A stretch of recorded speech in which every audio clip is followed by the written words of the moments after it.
Ladies and gentlemen, fight fans all around the world, let's talk some boxing. You're watching What You Need. Alright, so what I'm going to try and do is a crash course in sanctioning bodies in boxing, especially in what we call the modern form of boxing. So we'll go into that right now. Now, before I go into that, I need to speak a little bit about the evolution of boxing, because there's some things you need to know. First of all, boxing's been around as long as civilization has been. From the Sumerian empires to the Egyptian empires, all the way down to Greek, Rome, and then all the way through Europe to the modern form of boxing we know today. Boxing sort of is like martial arts in other parts of the world. It's a sort of adaptation to not using weaponry. So the hands or the feet would be used like weapons. They would be used like a spear. They'd be used like a lance. They'd be used like a sword. Okay? So that what you find is whenever there was a war going on, you would have less boxing. As soon as the wars are over, it would be a reversion to boxing. So this is a little tidbit for you guys to go check out. I want you to do some research on this, okay? Because you're going to find a lot of interesting things. But let me get to more recent times. We're talking about like the 1700s, the 1800s, and then the 1900s, okay? Now, during the 1700s, boxing was extremely brutal. First of all, it sort of went off the shelf with the Roman wars. But when the Roman wars were all over, you had a reversion back to boxing where there was less weaponry and stuff. So they reverted back to boxing. But it wasn't called boxing. It was called fist fighting. And in that, anything went. There were no rules. So a guy could beat a guy to the pulp. You know, you could choke him. You could wrestle him. You could throw him. You know, it's something like MMA today, except it was even more primitive. And it could go, there were battles to the death. We say the guys played to the death. Okay? So it was very barbaric. It was very brutal. And because of that, boxing got banned in many countries for a period of time. And then it came back to the fore again in fist boxing. And then around the times of the 1800s, late 1800s, it actually was, again, a legitimized sport for a period of time. And during that period of time, there were more rules put in place. Okay, and you can go and read about all these rules and regulations. I'm not going to go into all of that. But then in the early 1900s, it was once again banned in public, that is. It was banned in public for a while. I think it was about 4 or 5 years or 3 years, something like that. And the clubs were the major places where boxing took place. And why that's important for you guys to know is because one of such clubs was what is known as the National Sporting Club. This was in Britain.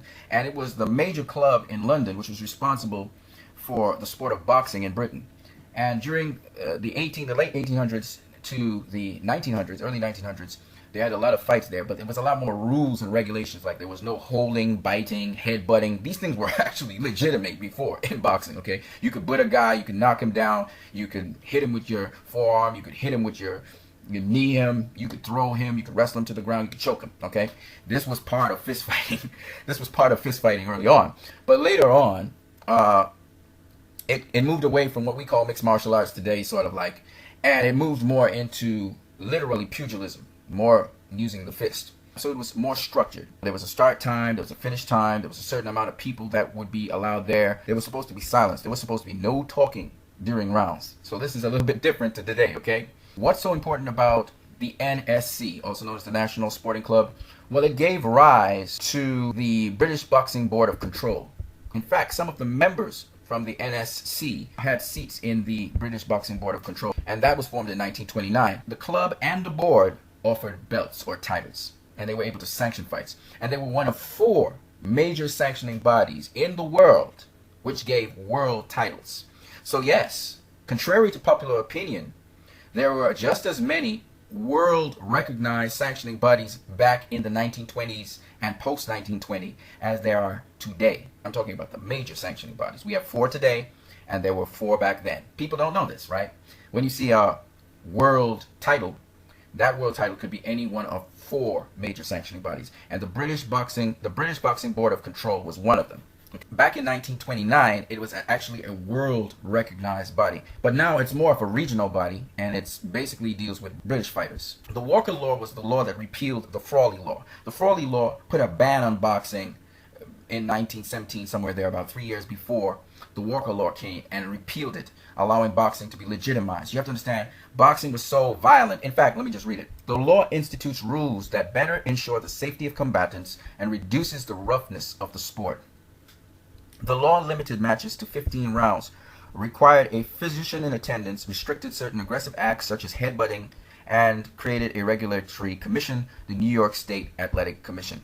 Because of the Walker Law, the New York State Athletic Commission came into being. And every single time we had laws against boxing, it was in order to sort of civilize the sport. Because the sport was still primitive, it was still somewhat wild, it was kind of somewhat raw. You know, fighters still died in the ring, even though there were gloves that they wore. And this is important for you guys to put into perspective when you talk about boxing and the past greats. I want to just make this statement. A lot of people like to look to the past and say that it was better than the future or it was rougher than the future. Let me throw it back way into the past for a minute. So if you guys want to go there, you know, you say, oh, the fighters used to fight unlimited amount of rounds. They used to fight for 6 hours, sometimes 5 hours. It was more like a street fight, blah, blah, blah. I want to just bring to your attention this.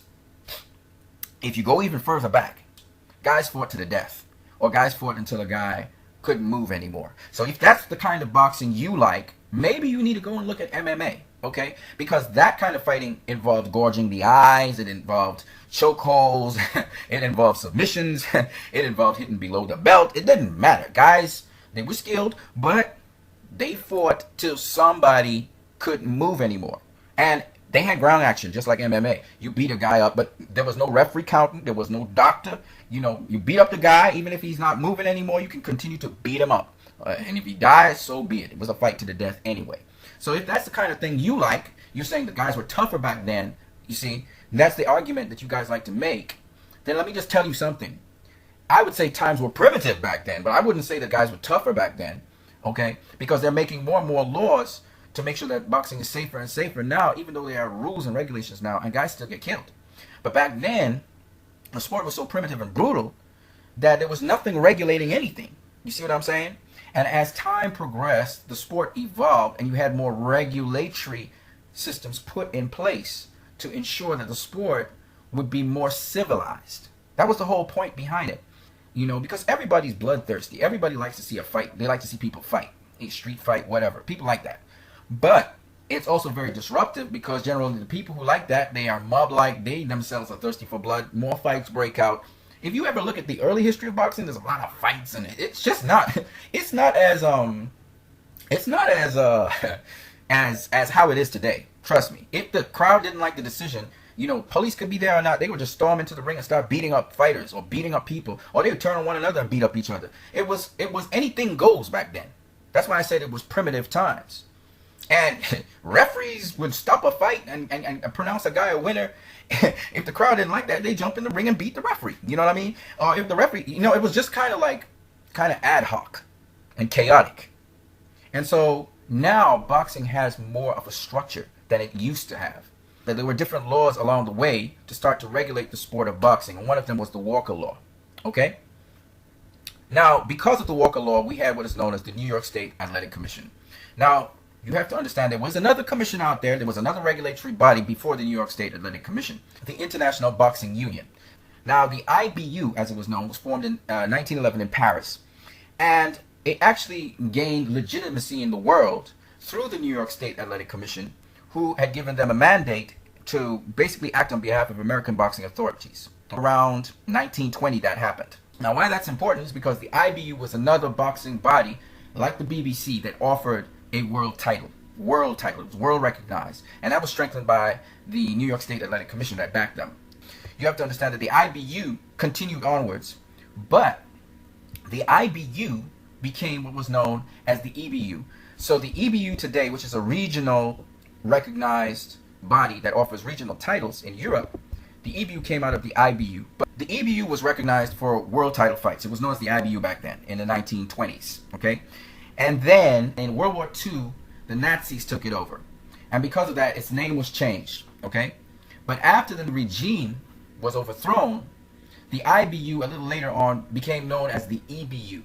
So the EBU used to still offer world title fights. But in 1963, the New York State Athletic Commission, okay, along with the EBU and the BBBFC, or the British Boxing Board of Control, were called together when the president of Mexico, Adolfo Lopez Mateos, invited all of these participants to come together to form a world global boxing body, which is known as the WBC, or the World Boxing Council. The New York State Athletic Commission basically bud the WBC, along with other countries of the world. The New York State Athletic Commission, Argentina, England, France, Mexico, Philippines, Panama, Chile, Peru, Venezuela, and Brazil came together to form the WBC. The EBU, they stayed separate and they decided to become a regional sanctioning bodies, as well as the British Boxing Board of Control. British Board of Control is more to Britain, and the EBU is for all of Europe. So they're minor to what we know now as the IBF, the WBO, the WBA, and the WBC. So what I'm trying to show you is that there were 4 major boxing bodies, and the other one of the 4 that we're going to speak about back early in the history of boxing in the 1920s and onwards was the NBA, or National Boxing Association. Was formed in 1921 by 13 American states to counterbalance the influence of the New York State Athletic Commission, or NYSAC, okay, which later became the WBC. So you had the NBA and you had the NYSAC. Now, in addition, remember at that time you also had the IBU, also known now today as the EBU, and you also had the British Boxing Board of Control, or BBBOC. So those were the 4 major sanctioning bodies, and they were all around the same time, around the 1920s, they all came into being. And these were the 4 bodies that offered world titles. So whenever you see a boxer has a world title, it was either one or all or some of those 4 bodies that had designated that title to them.